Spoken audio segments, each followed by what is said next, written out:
Hi again guys, and welcome to episode 53 of Quattroporte, the review series for Gran Turismo's selection of sports and super sedans or saloons. And in this particular pick we're featuring another version of the Mitsubishi Evo, and this is a very notable model of the Evo on GT6 because for some strange reason they've deemed it necessary to make this particular model a premium. Now, there are a couple of other premium Evos, most notably the Evo 6 and the Evo 10, but it seems kind of strange to choose the Evo 4 to make into a premium model. It would kind of make more sense to make an older Evo, say the original for instance, or something like an Evo 8, also premium, like the 9, 10, 6, and also this one are. But, that being said, it is cool that this is a premium. It's nice to have premium models, even if they're not necessarily your first choice. And one of the things that is a benefit, usually a direct benefit from being a premium, is body modifications and visual modifications in general. And this car does have that. You do have some very interesting body options to do with, in particular, the body kit on the car. So that is something very notable if you are looking to buy an Evo, and personal customization is important to you. Now, talking sheer performance, I've mentioned before, of course, likewise with the Imprezas, that to some degree most, if not all of them, fall within very similar parameters. They're not the same, certainly not, but they're similar. The power and torque and weight don't tend to vary too wildly. They fall within a very similar parameter, as I said. Now, this particular model, though, is very notable because in some ways it is actually superior to a number of other Evos. One way in particular is actually the horsepower per tonne. This car puts out 513 horsepower per tonne, which is more than the Evo 6, the Evo 8, the Evo 9, and the Evo 10 that we've featured in this series. That's very notable.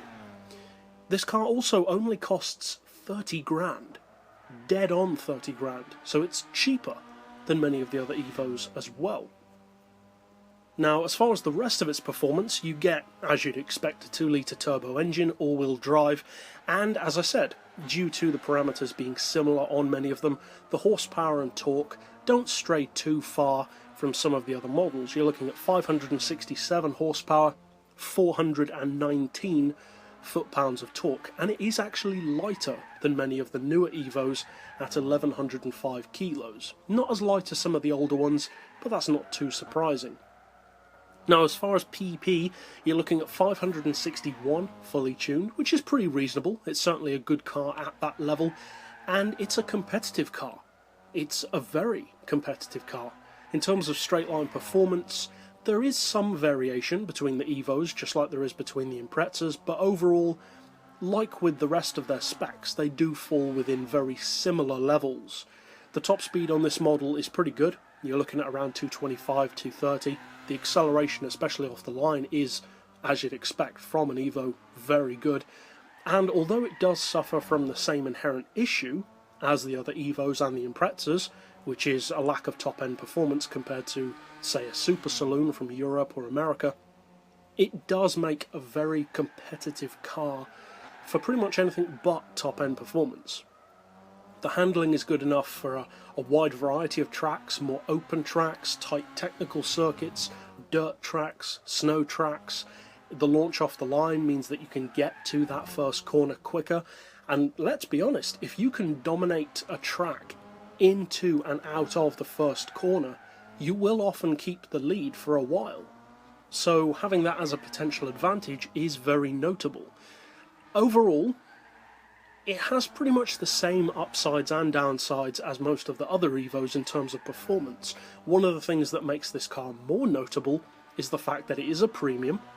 It also has, I would say, possibly better visual modification options than some of the others, and is just a strong all-round car. It's slightly cheaper, has slightly more horsepower per tonne, a slight weight advantage, and is a very beginner-friendly all-round package. So if you're looking for a strong performance car, it really does go without saying that the Evo is a great choice to go for, just like the Impreza is. And if you're an Evo fan, I don't think you'll be disappointed by the Evo IV. So it's definitely a car that's worth checking out. And that's it for this particular episode. So I'll see you guys next time, and as always, thanks for watching.